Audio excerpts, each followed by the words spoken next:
मीडियामुखी बोलवलेलं वेद हे जगप्रसिद्ध असं ठिकाण आहे आणि त्या ठिकाणची तुम्ही पंढरपूरला जात असताना रस्त्यात आम्हाला सेवा करण्याची संधी त्यांनी दिलेली आहे। या दिंडीचं महत्व आगळं आणि वेगळं आहे।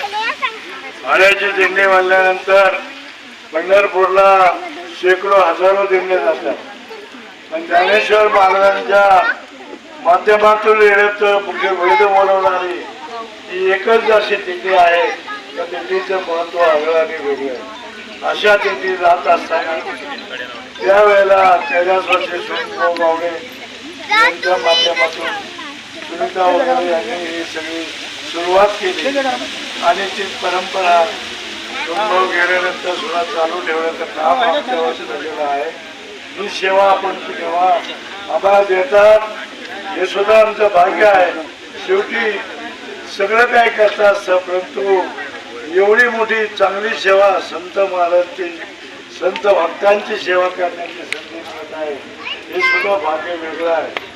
माणूस अनेक कार्यक्रम मोठाले करतो, लग्न मोठाले करतो, उत्सव मोठाले करतो, लाखो रुपये खर्च करतो, पण या संधीचं सोनं करणं आणि या भक्तांची सेवा करणं ही आगळी वेगळी सेवा आहे।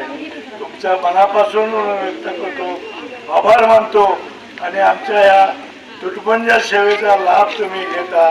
रात्रीचा मुक्काम आमच्या कॉलेजवर करतात।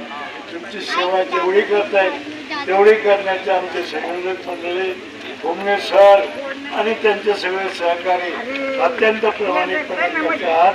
त्या सेवेचा लाभ पदरात घ्यावा आणि तुम्ही सातत्याने आमच्याकडे येत आहात एवढीच अपेक्षा व्यक्त करू। वेळ बोलणाऱ्या या पवित्र भूमीवर तिथे सर्व सन्माननीय मंडळींचे मस्त होऊन अभिनंदन करतो आणि माझी